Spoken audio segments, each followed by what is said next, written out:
been abused by the marijuana laws, been arrested 22 times, shot by the cops, put in prison, put in jail, called every name you can, but I thank them for every one of it. All my experiences of life. Even though a lot of them have been horrific. And the AIDS epidemic, it was very sad for me because I lost all my friends. 35,000 people died of AIDS in San Francisco. And if you believe in 6 degrees separation, I knew every one of them. And every one of them died. It hurt me. It hurt me so bad. But it made me know I have to do something. In the memory of these people that's stricken by this terrible disease, to make their lives, their death, meaningful. And this is what I did. Prosecution 15 was the beginning. In the end is not written. You know, the beginning, every story has a beginning, a middle, and an end. The end is yet to be written. And we are going to write it. We are going to determine the future. And yes, the cannabis clubs, they're great right now. All things change. And everything is temporary. And these clubs, they are hope for people. They say, all around the world, they say, yeah, you can buy marijuana in California. They have a club. It gives people hope. The Proposition 15 was hope. And I got that from my friend, Harvey Milk. And I don't know if you know who he was. The movie came out in London, and I'm in the movie. I'm starting my new career as a movie star. I was still hot in the movie. But no, my character's in the movie, but I'm also in the movie, an epilogue. The epilogue is they find the people that were in the movie, and they talk to us. And I say in that epilogue, the movie you will see, hopefully on October 28th, that the spirit of Harvey Milk lives inside of me. You know, he gave me something that will always be me forever. And it's something I try to pass on to you, that hope. It's an intangible thing. You can't say it's money, how much it costs. It's a thing that you can't have. You can't live without it. It's a thing that you can't qualify it, but it's something that you can't live without. It's something that will inspire other people to change the way it is. Without hope, you give up. When you give up, they win. If they win, the world will be ugly. We cannot let them win. We have to have hope. And I have that from Harvey Milk. And I hope that someday that I can give it to you and pass it on. Hope. Proposition 15 is hope. And I hope that we will see this thing through. And it's not over yet. It's not over yet. We got this guy in Washington, Bush's, he's almost gone. I have great hope that Obama's going to change things. And I don't believe we're ever going to see the big headlines, marijuana legal. It's not going to be that. It's going to be a little headline that says, marijuana rescheduled. And you think, all these years, all this suffering, all these millions of people have arrested. This little paragraph changes everything. Takes the wind out of the DEA, takes the funding out of it. And you think about it, there's no other reason for them to exist except for marijuana. They know it, we know it. One big government agency will go where we win. And when we win, it's going to be a better America. It's intangible, but the fear that you fear when you see a cop behind you, you know, as you drive a car, you see a cop behind you, hey, you get sweaty palms. Think of the day when you won't have that. Think of that. Maybe a cop pull you over and say, hey, look, I want to give you a light to that joint you're holding. I saw you give you a light. Look at that. It's very tangible. But that's the America I want. That's the world I want. And this university, everything is helping towards it. You know, it's not the end. It's not the end. We're not always going to be having dispensaries. Someday, it may even be Walgreens, you know, off the shelf. You know, right there with cold remedies and headache remedies. And maybe the industry won't see what it is. But we will be happier as a people. We will have a better nation.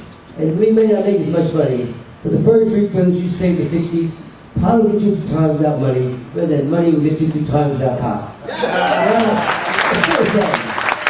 You have money to get a pot. Money. And we still have ourselves. You know, without money, we will live. We will still go on. And I know there's hard times now economically. We will find ourselves. The potheads will find each other, and we'll form collectives, and we'll form cooperatives. We'll find big ways to find ourselves and be together. All right, we don't have any money. We got each other. We got pot. Hey, thank you very much.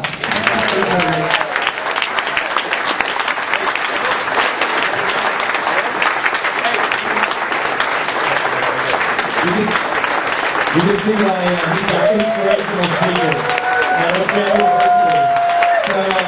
go away, Dennis. Alan has something we'd like to give you. Dennis, we got you. We got you right here where we want you. We want you right here to receive this award, which is a symbol of our love and respect for you. A quick story. I love stories.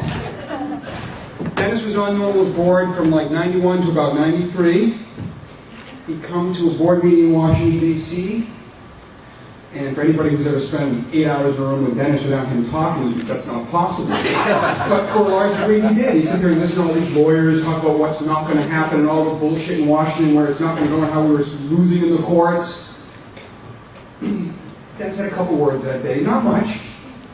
And afterwards, we were leaving the office, which was on 16th and R Street. And Dennis was staying a couple blocks away at a favorite hotel, I think in Carlisle. I spoke there.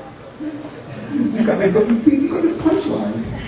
So we walk out the door. We're in D.C. now. We're living and working downtown D.C. We do not smoke walking down the streets of D.C. then nor today. So I walked out of the office, and Dennis pops a joint in his mouth. Will you walk me back to the hotel? I said, sure.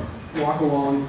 We were talking about what had just gone on, and he said, you guys are never going to legalize marijuana. I'm going back next year. We're going to do it in San Francisco. And Prop P, Prop 215, again, the bona fides are clear. Our love is directed towards Dennis today. The 2008 Peter McWilliams Award for Outstanding Achievement in Advancing the Cause of Medical Marijuana and, of course, Human Freedom and Dignity. Dennis Peron.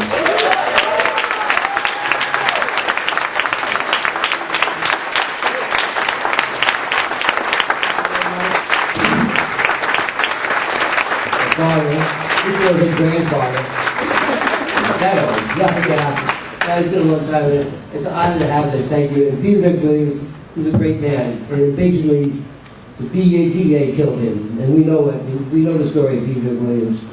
It's an honor to have it. And the award named after him. He was a great man. He really believed in the cause. And it's sad to have him not here to that. But it's an honor to have an award named after him. And normally, yeah, they didn't have a award. They didn't have a clue. But you know, I get a clue, you know.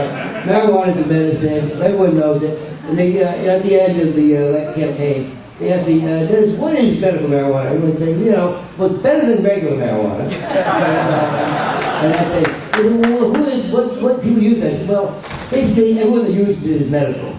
And if you think about it, there's a medical component to it.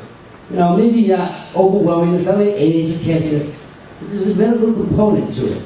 You know, people say they want to get high. What does that mean? That means that they were low before they got high. That's a medical component. And so they were cringe when I said that, but it's true. And basically, if that is true, which it is, we legalize marijuana. Now, thinly veiled, don't vote for its hoax, Prop 215, legalize marijuana. It's like it's going to take them a while to come around to it. The Supreme Court has reaffirmed that marijuana is a medicine, that Prop 215 is a law that the counties have to support. You know, they started out with Prop P that I mentioned. That was a county, that's great. But now you got to go state. And with the state, they go, oh, now you got to go county. Wait a minute. No, the state reaffirmed that Prop 215 is the law of California. And I'm glad I brought it to you. Thank you very much for the support.